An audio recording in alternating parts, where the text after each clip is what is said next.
Hey y'all, welcome back. Today we're checking out how the Offspring sold out. Get that money. 1994 was the year where punk truly went pop, especially in the US. Yes. For the most part, punk was an underground concern. There was no chance that you could become rich, famous, or even financially secure playing punk rock.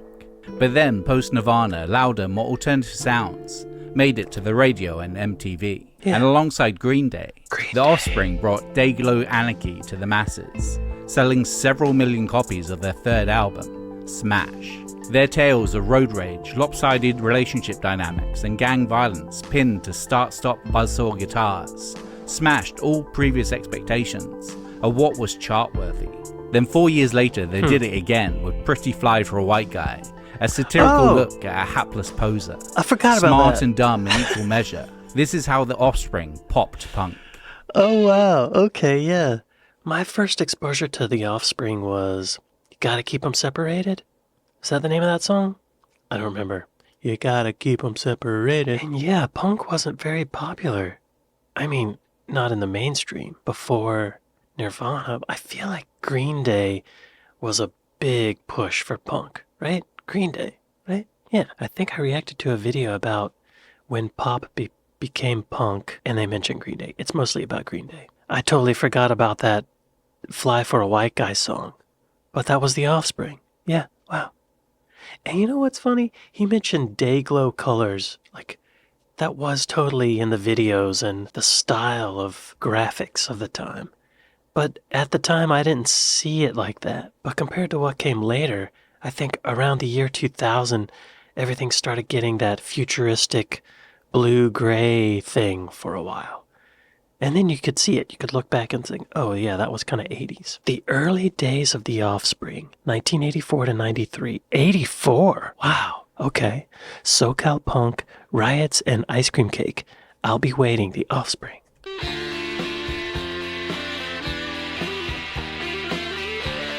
Growing up in Orange County, California, Dexter Holland was kinda a geek. He was on the less than prestigious cross-country team with future bandmate Greg Creasel, and split his time in school between getting dunked in trash cans by guys who listened to Def Leppard and studying hard enough to be valedictorian of his graduating class in 1984. By his early teens, he discovered the Flying Lizards, B-52s, and Devo.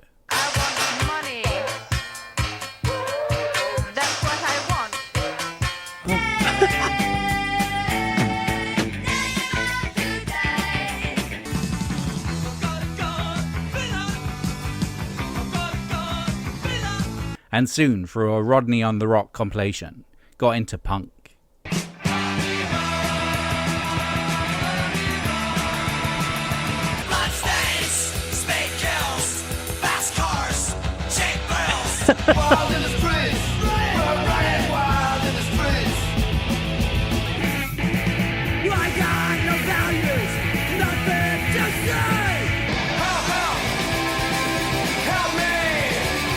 Wow. Man, I'm just looking at the years of all these songs. 80? One was 78? 81? Devo was 78. 79? He graduated high school in 1984. He's a lot older than I realized. So by 1994, he was 28. He was almost 30. That's not how I picture my punk rock stars, you know? And he was a valedictorian of his high school class. That's also not how I picture punk rock stars. Alongside his studies, he watched punk bands at house parties. By the time he'd finished school, he'd already been in his first riot at a Social Distortion show, first-hand experiencing the smell of tear gas and the baton brutality of the LAPD. Wow. Despite this, he went all in on punk rock, forming Manic Subsidal in 1984. 2 years later, they'd smartly renamed themselves The Offspring, and their classic lineup soon fell into place with Holland on guitar and vocals, Greg Kay on bass, Ron Welty on drums, and Kevin Noodles Wasserman on guitar. However, the mid-80s was not the best moment for the South Californian punk scene. Shows had become relentlessly violent, both from police suppression and gang involvement, and most of the great bands had either split up, or in the case of Black Flag, Circle Jerks, and TSOL, gone metal.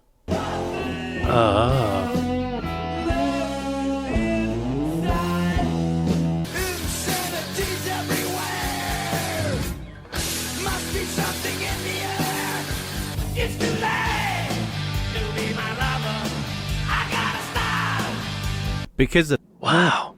Yeah, I have heard in some of these other videos about how punk became slower and that created bands like the Pixies and eventually Nirvana and grunge. But all those punk bands became metal bands. Metal in the 80s was different though, because there could be like that dark goth metal, but also like hair band metal, like makeup and hairspray. of this, the Offspring made very little progress in the 80s, doing the band part-time in conjunction with college and name-tagged employment. When Dexter asked me to join, I said absolutely, but it was just punk rock. I love the music, I love the songs, but I didn't think it was really going to go anywhere. I didn't think it was going to be a career. Even to think that back then was ridiculous. If you'd said to anyone, I'm in a punk band, and that's what I want to do for a living, they'd have laughed in your face. Amongst part-time jobs and education, the Offspring ventured out on their first tours, packed up in an old truck as they drove the continental United States. For the most part, they were playing for 10 or 20 people per show, but there were occasions where it went worse. One time when playing with self-described peace punks, Final Conflict, Noodles attempted to talk down some enraged skinheads that had swarmed the venue. For his role as mediator, he was rewarded with a knife in his arm. All in all, their first decade was hard and cripplingly unprofitable. But they delighted in the music and the brief respite of not working their regular jobs. They kept it going all that time. I'm impressed by just that. We'd usually find someone to put us up, and usually the promoter would give us enough to get to the next town. $50 or so. I don't know if we got fed or not, but we had a lot of Taco Bell. I guess it was probably about 5 years after we started that we got signed to Nemesis. But we did do our own 7-inch single in '87.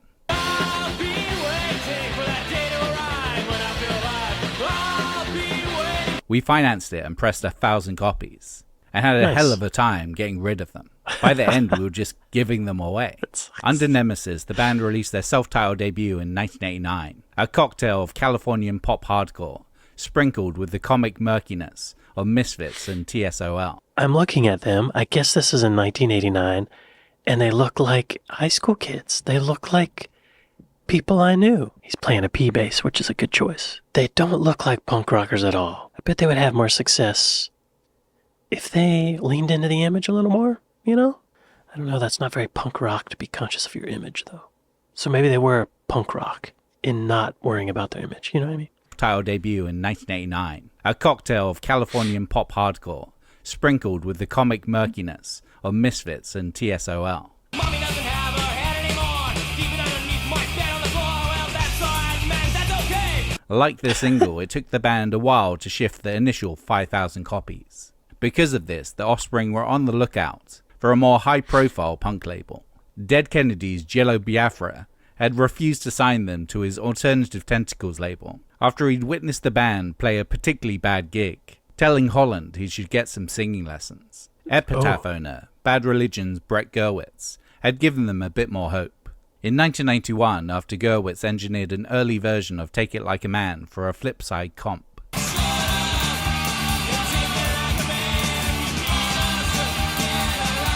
he sidestepped them with a "not right now."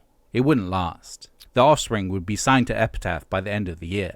And because of the bigger profile afforded to them by being on the label, as well as tours with bands like Bad Religion, NoFX and Pennywise, the Offspring's second album, Ignition, from October 1992, sold 3 times as much as their debut in less than a year. Wow, that's pretty good. And this is 1992. I think Nirvana Nevermind came out in 91, August of 91.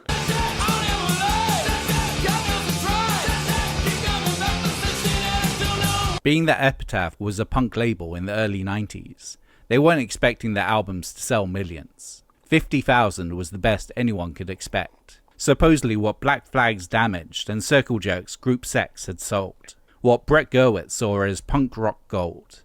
And if you went punk rock gold, he treated the band to an ice cream cake. Punk rock gold is 50,000. Just so you know, regular gold is 500,000.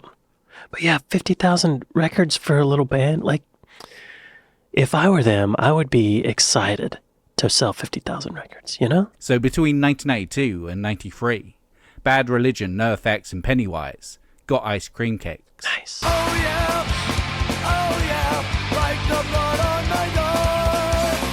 And I got something sticking in my eye. They all kind of sound the same. But the Offspring had to wait. At the same time, alternative music was having its moment in the mainstream. In January 1992, Nirvana had displaced Michael Jackson at the top of the Billboard charts. Wow.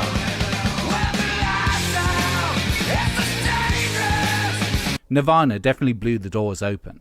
All of a sudden, you were seeing Smells Like Teen Spirit on MTV, and that video looked like a punk rock show. It looked like when we played Gilman Street in Berkeley. It made everything kinda seem possible. Because from that video, it was just one little step to Henry Rollins, or to the Smashing Pumpkins. It just got closer and closer, and by 94, people were ready for it. Isn't that amazing? They just held on. So by now this is 92, so they'd been going for like 6 or 7 years, I guess. That's a long time to play these tiny little shows. Good for them. The creation of Smash, January to February 1994, Road Rage, Snoop Dogg, and Come Out and Play. Come Out and Play, that's the name of that song. Come Out and Play, Keep 'Em Separated, The Offspring. Right. By the end of 1993, Dexter Holland was trying to decide where to fully commit. Having previously decided against medical school, due to it being impossible to do alongside the band. He'd majored in biology at USC, got his master's in molecular biology, and was just a dissertation away from completing his doctorate. That's not easy stuff. Y'all, I tried to major in biology, and I flunked out of the first biology class. I got an F. Wow, a master's in molecular biology. Wow. Molecular biology, and was just a dissertation away from completing his doctorate. He was in a long-term relationship, had a daughter, and his little punk band was stopping him from entering the real world. What clinched it was the band's first visit to Europe. The tour's headliners, NoFX, accumulated so much cash that they asked the Offspring to carry some of it through customs, seeing that there may be a chance to continue doing the band thing for a living. The Offspring entered Track Record in North Hollywood and started work on their third album, Smash, in January 1994. Where's that? Track Record? But it's just a couple miles away from where I'm sitting right now. Track Record. Recording studio originally established around 1970. Located in... Also Emmylou Harris, Megadeth, Red Hot Chili Peppers, Jane's Addiction, Social Distortion, Blink-182, Wu-Tang Clan, Aerosmith, Evanescence, Goo Goo Dolls, Maroon 5, Tori Amos, Kiss, Quincy Jones, Snoop Dogg, Tupac Shakur. Oh, nice. Is it still there? Track Record. North, I guess. And Metallica. Dr. Dre. Show me on a map. Vineland Avenue. Oh, yeah. Oh, yeah. It's this nondescript black building with no windows. Now we know where they were. Okay. To continue doing the band thing for a living. The Offspring entered Track Record in North Hollywood and started work on their third album, Smash, in January 1994. Their budget for the album was $20,000, which meant recording for reduced rates during studio downtime. Producer Tom Wilson was essential to the band reaching the next level with their songwriting. Tom and I talked about stuff a lot. We talked about the theory behind it. I learnt a lot from Tom during the process. He'd say stuff like, I love the energy of punk rock, but I can't stand the way it's just noise. There's no place to breathe. There's no breaks. So we started thinking about, how can you take punk rock and make it sound good? One of the things I took to heart and started doing on Smash was leaving instruments out. That was a way to try and make it sound better. Interesting. So while they still retain the flat-out hardcore gallops of Nitro, Youth Energy, and So Alone, yeah,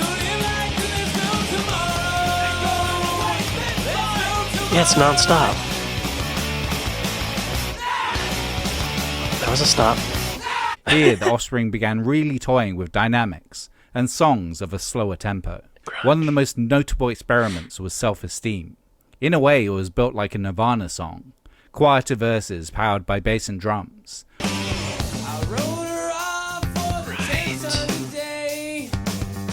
With loud, impactful, almost wordless choruses.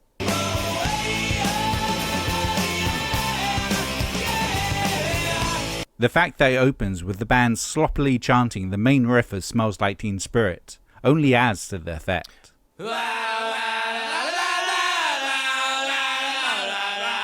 Oh my god, I totally forgot about that.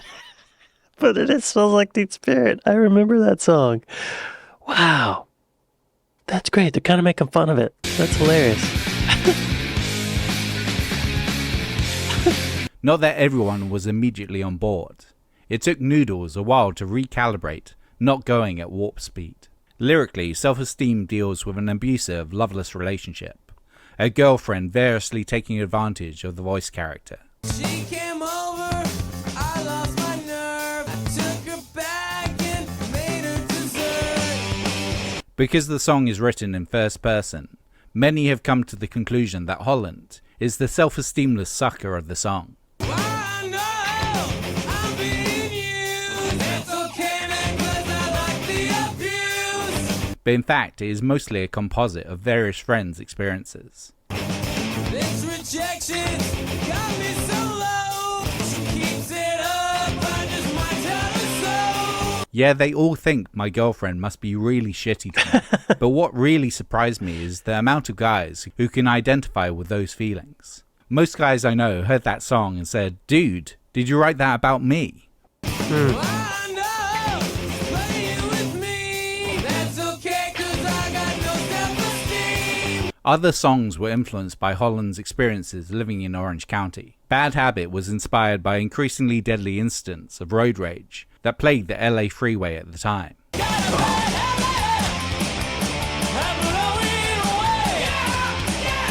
As well as Holland's bad habit of driving his battered Chevette too slow in the fast lane, which frequently led to abuse from irate drivers stuck behind him.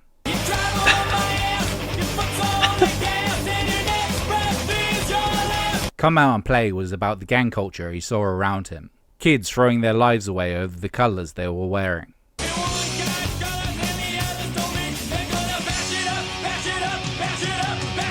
Which he admits are the observations of a suburban white guy commenting on what he saw through the windows of his Chevette.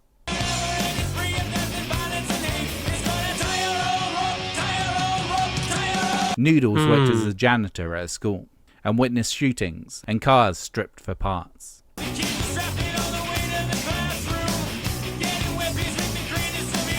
Holland's sarcastically simplistic chorus solution, though, was a product of his molecular biology research. That was the last song we wrote for Smash. I worked in a lab and I was doing some experiment. I looked at these two flasks and said, "These flasks are never going to cool down. You've got to keep them separated." Huh. You gotta keep them separated. The guy who delivered that memorable line was Jason McLean, a hardcore Offspring fan, who had earned the band's attention after obnoxiously shouting requests for a first album track that had long left the sets.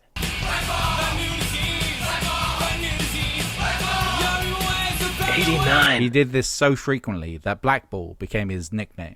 The early plan was that Snoop Dogg, who was recording down the hall at the same time, would deliver the line, but Snoop that would have been refused. good. Oh. Instead, Blackball nailed the line in 2 takes and was paid an In-N-Out burger for his troubles. Nice. At the time, Come Out and Play was a gamble, another mid-tempo song, but with a Phrygian, almost surf rock guitar riff. That's right. A beat modelled on 70s Latin rock classic, War's Lowrider.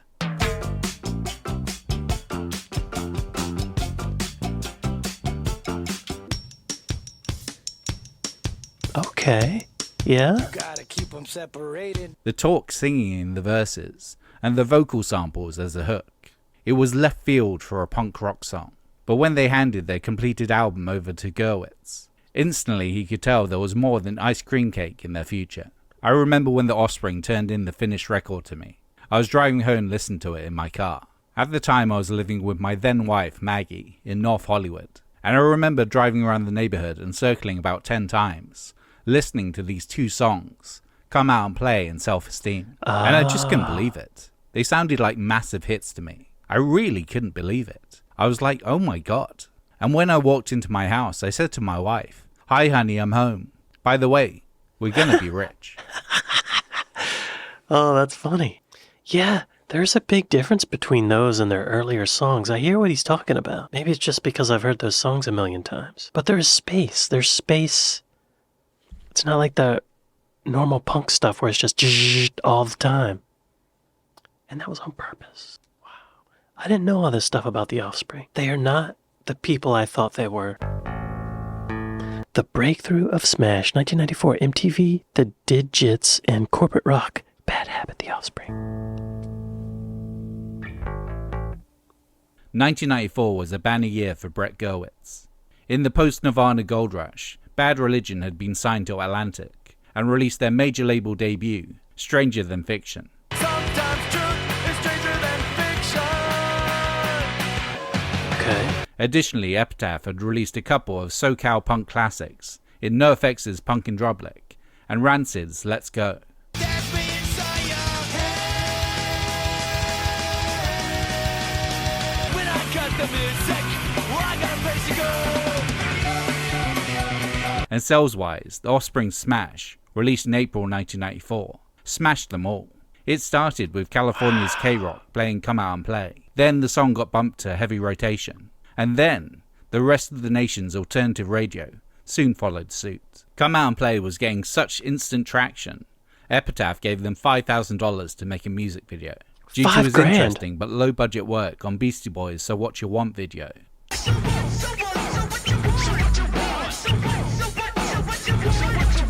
They hired Darren Levette to give Come Out and Play a similarly distorted, solarized treatment shot Okay. in some guy's garage.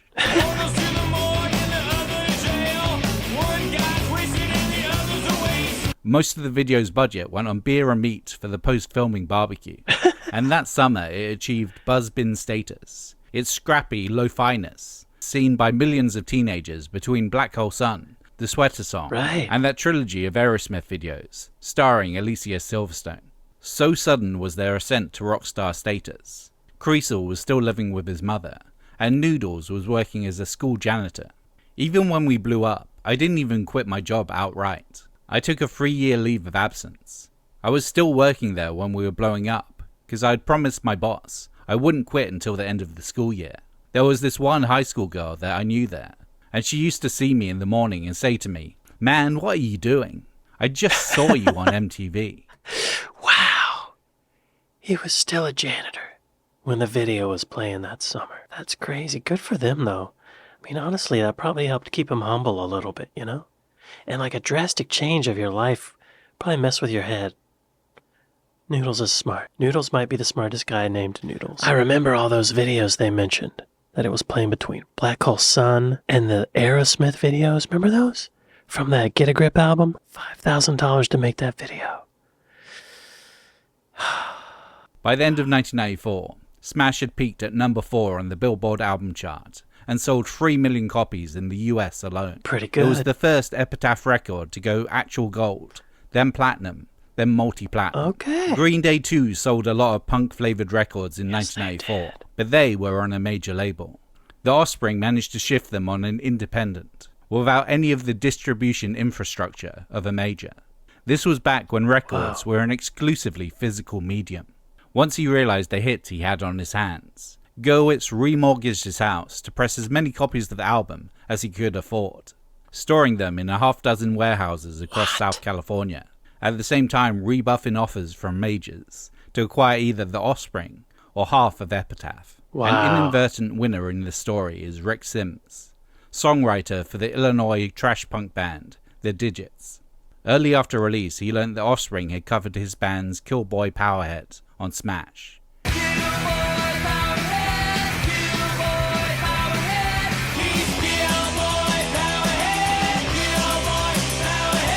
He phoned up Epitaph to ask about royalties, hoping for maybe a couple $1,000s. I asked Brett how many records they'd sold. He said, "Well, it's going to go gold next week." My jaw hit the floor. Wow. So do I like their version of the song? I love their version of the song. I'm still living in a house that the Offspring paid for. Wow. I'm still driving a car that the Offspring paid for. Wow. I have a retirement estate that the Offspring paid for. My gosh. Not so lucky were I think it's crazy that he had to call them up to find out about royalties. Not so lucky were Agent Orange. Head of Posh Boy Records, Robbie Fields, claimed that the surf rock riff of Come Out and Play stole from the solo of their 1980 track, Bloodstains.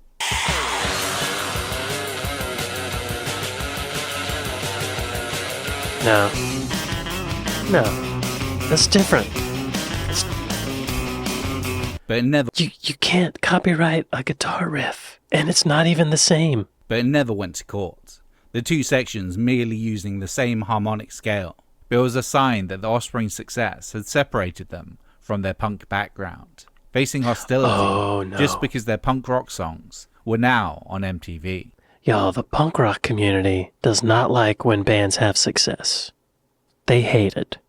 It's against everything they stand for. I think this happened to Green Day too. While there were cries of sellout from the Gilman Street set, they tried their best to not overexpose themselves, obscuring their faces in their music videos, and turning down most corporate magazine interviews and TV appearances in their first year, including Saturday Night Live. Their only concession was when they opened the Billboard Awards in December 1994. Their first song choice was a Dead Kennedys cover.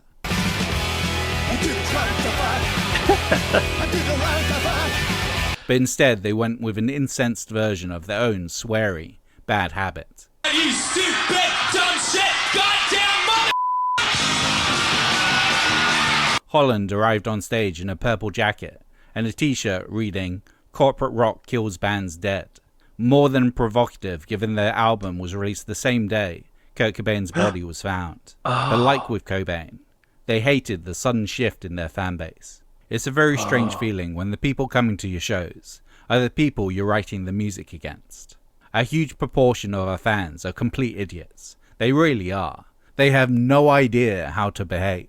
We're thinking of making an educational how to slam dance video and showing it before the shows. That's not a bad idea. Their album came out the day that Kurt Cobain was found dead. It's a very strange feeling when the people coming to your shows are the people you're writing the music against.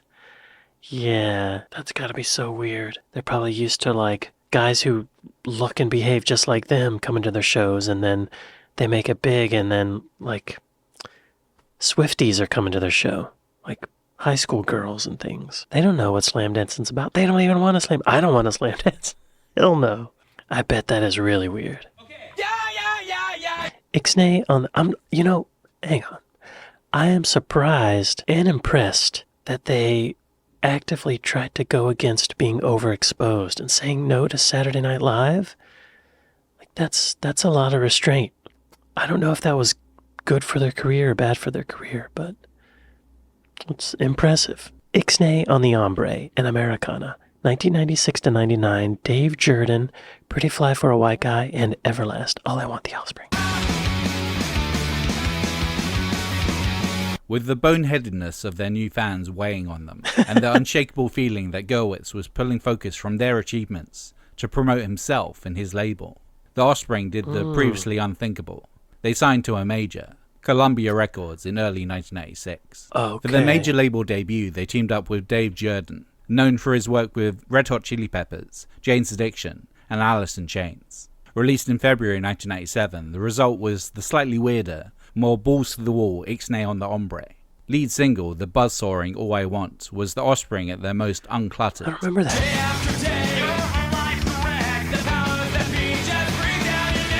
A few seconds less than 2 minutes, and originally their attempt to write a Bad Religion song.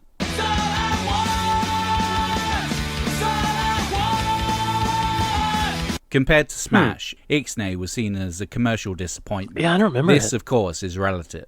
Sex Pistols, Nevermind the Bollocks, one of the most highly regarded and well-known punk records ever, has sold just under 2 million copies worldwide. The Offspring's supposed disaster of a follow-up sold over 1 million more than that. It seemed that cashing in on punk was a lot easier after 1994. Wait, so it sold 3 million records? And that's considered a failure? That's insane. I remember the Smashing Pumpkins album, Siamese Dream, at one point had sold 2 million records, and I was listening to an interview with Billy Corgan about it. He was talking about 2 million records. That seems like a lot. 2 million people went into a record store, picked up your album, and bought it. And that's considered a huge success. This sold 3 million. I will say, though, I have not heard that song All I Want. I mean, maybe I did back in the day on the radio, but I do not recognize it. But the album still had its moments. Not only did it contain the song most suited to high-speed cab fare collecting mayhem,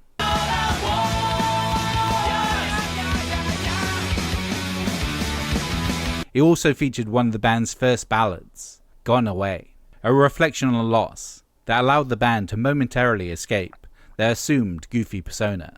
It was written after Holland and his wife emerged unscathed from a drive-by shooting at a Baskin Robbins.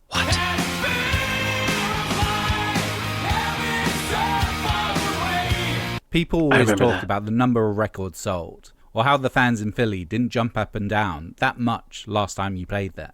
But I get some letters from people saying how much Gone Away, which is about losing someone, means to them. From parents who have written to me to say that it helped them get over the loss of their son, who died from leukemia. It rips your heart out.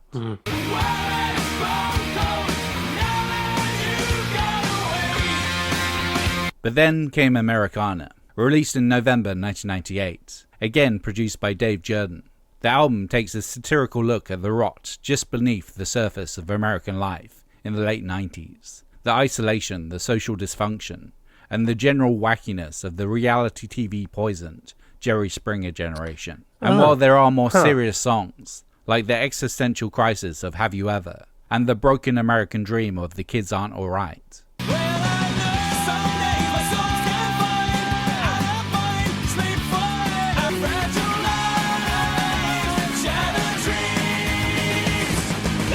is also the album with Pretty Fly for a White Guy. I remember that.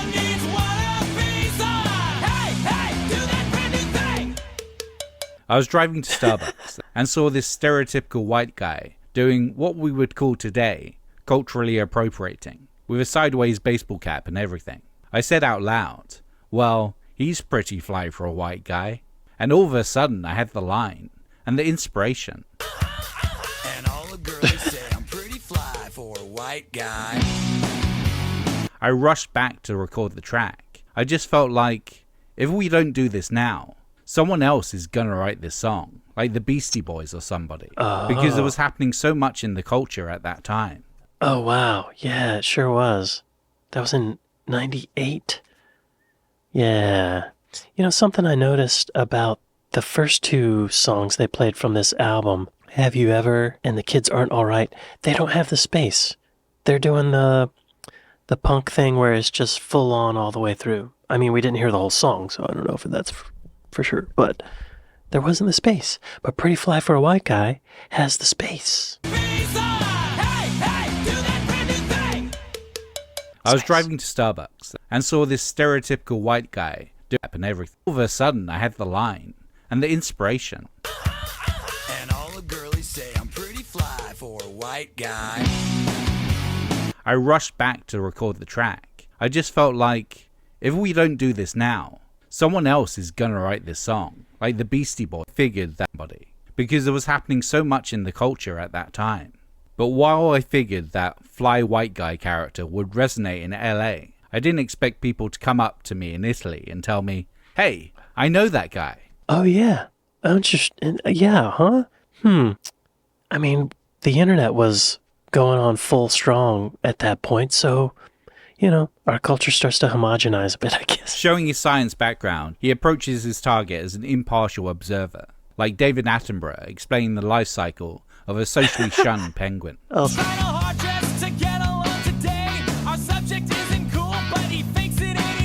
As much as it's a song about a clueless white boy, costumed in hip-hop chic.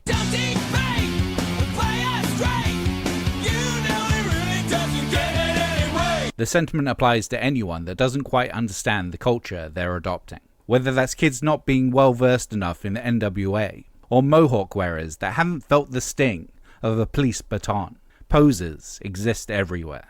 He may not have a clue and he may not have style, but everything he lacks, well, he makes up in denial. Pretty Fly returns to the template they had forged with Come Out and Play. The talk singing, the needless title parentheses, and the vocal samples, but ramped up. Not only is the title line delivered in an almost time-to-relax timbre, It's time to relax. You know what that means. And all the girlies say I'm pretty fly. there's the introductory nonsense count-in taken from Def Leppard's Rock of Ages, and the terminally sassy Give It To Me Babies. Oh, yeah.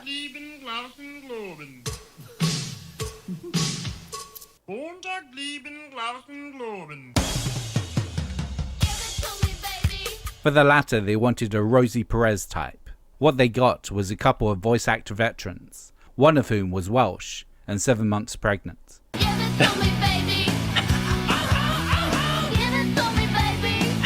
Even the form of the song comments on taking from other cultures that you don't fully understand. The song again was shaped by a Latin rock classic. In this case, Dexter Holland has said that they were inspired by Santana's version of Oye Como Va.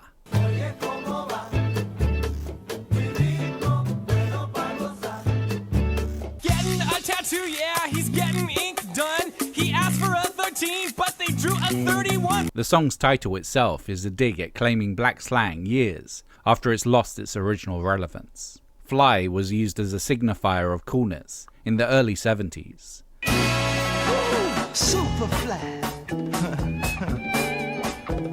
By the late 90s, language had evolved. Fly wasn't fly anymore. The Offspring further sending up just how out of step the subject is. And he's not quite hip, but in his own mind, he's the dopest rap. Pretty Fly appeared at the perfect moment, when rock was giving way to hip-hop as the dominant music of teenage rebellion. Right. The Backstreet Boys were singing slow jams dressed like Cypress Hill, and it entered the UK chart at number 1 the day before Eminem released My Name Is, bringing a more credible version of white rap than Vanilla Ice ever managed. My name is, my name is, what? My name is, Slim Shady. And while Vanilla Ice seemed cool about his derogatory shout-outs, Some cool tunes, not just any will suffice, but they didn't have Ice Cube, so he bought Vanilla Ice. House of Pain's Everlast at one point felt personally called out, pointing various harsh words toward the Offspring. He puffs his chest out in the press, but he's just a teddy bear. He's back down now. It's funny because the song is not about white rappers. It's about kids trying something new and looking ridiculous when it fails. So you gotta wonder why he's offended. He said our kids are gonna grow up asking why we wrote that stupid song. But we did it for the same reason we write all our stupid songs. It's fun. Yeah. Oh, wow. That's hilarious. Lighten up, Everlast. I like it when a comedy song becomes a hit. I like that. I don't know why. I guess it makes them feel more valid. We write all our stupid songs. It's fun. Lasting Impact and Legacy, 1999. Pop Punk, Nitro Records, and Dexter Holland, PhD. Total Immortal, AFI.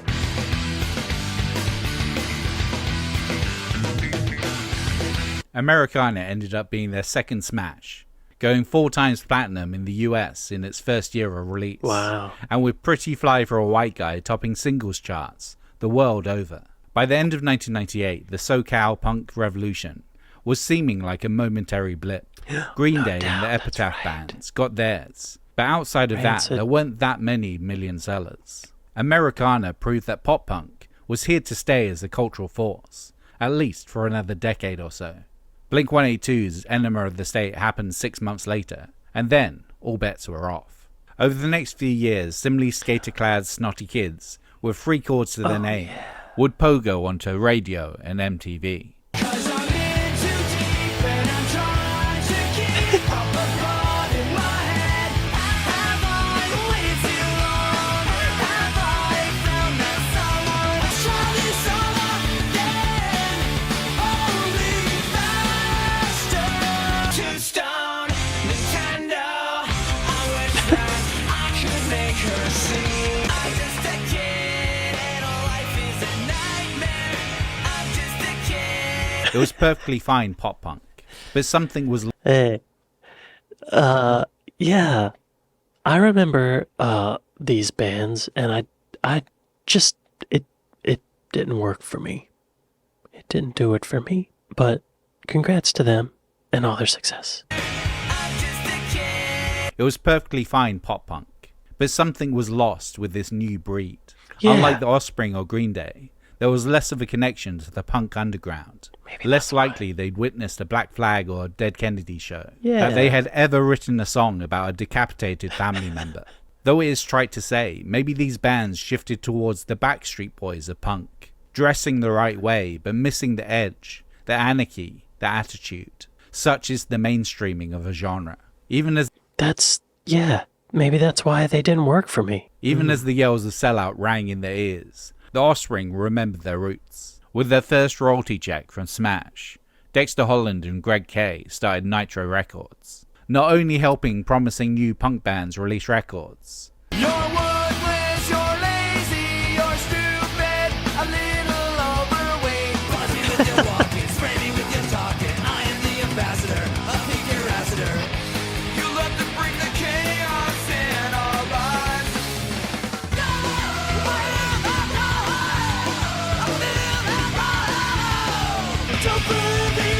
All these bands?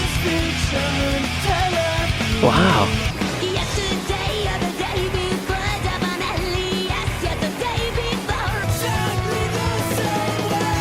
Let's so we drift together. but also reissuing their debut. That's a lot of bands. I mean, I haven't heard of most of them, but dang. I have heard of Nitro Records. I didn't realize that was them. 30 Foot Tall, AFI, The Aquabats, The Wilhelm Scream, Body Jar, Bullet Train to Vegas, Crime and Stare, The Damn, Divot, Don't Look Down, Enemy, da. I was going to read all these, but now I'm not. Okay, that's a long list. I had no idea. Way to go, guys. And a couple of long out of print TSOL EPs. Abolish government, there's nothing to me, forget about God. He's on anything we Despite all this, the Offspring never get the respect that their contemporaries Rancid, NoFX, Jawbreaker and Green Day seem to attract. Perhaps it's because some people think they've released at least 3 different versions of the same punk novelty song with different titles. The man you're disrespecting me. Take him out. You gotta keep them separated. Give it to me, baby. Give it to me, baby. Original gangsta. Breaker, yeah. Original. I think we can be labelled as a novelty act. People might not listen to the lyrics, or else they might just listen to the hook, or something like that. And because they don't listen to the lyrics, they don't get what the songs are about. They don't get that Come Out and Play is about gang violence. They hear the chorus line, and that's about it. But at the same time, the echoes of Smash can be heard in the current wave of mainstream skirting, hardcore punk. The energy, the mixed tempos, dynamics, and playful genre fusion. Over Mr. Red.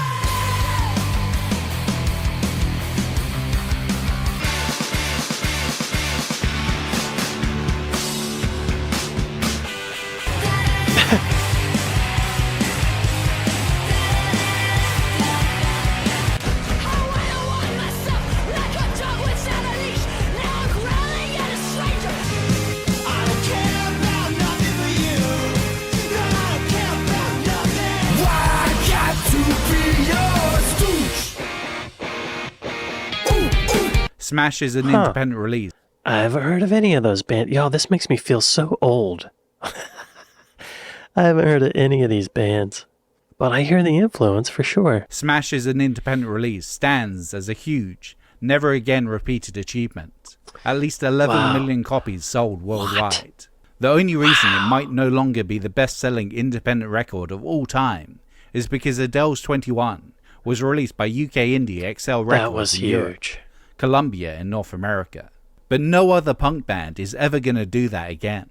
Dexter Holland finally got his PhD in molecular biology in Oh, wow. 2017. He gave the commencement address at USC to the class of 2022. Oh, One funny. of his main takeaways was, hang in there. And that is the essence of the Offspring Yeah. story. Oh my They've God. been around for 4 decades. Their first spent on the ropes, before coming back swinging for decade 2.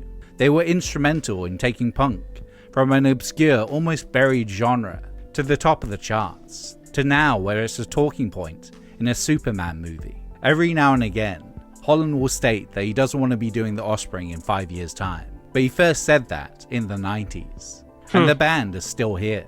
He's a very smart man giving the illusion of stupid music. a suburban punk who managed to make a more than comfortable living from not really being able to sing. And all it took was not giving up. Wow. Yeah, hang in there. My gosh. I'm surprised they made it to the first album, you know? That was like 5 or 6 years in of playing shows, and they finally make an album. Wow. And then it doesn't do well. The third album did well, right? That was Smash. Man, most people give up. I have a lot more respect for them than I used to. They don't get very much credit. I think it is because the songs are like, they're funny songs, so people don't take them seriously. But they're actually really well thought out. They're like he said, he's a smart person making stupid music. Very well put. Well, y'all, I'd like to thank my patrons. I'd like to thank my Buy Me a Coffee folks. Thank y'all for watching this with me, and I'll see y'all next time.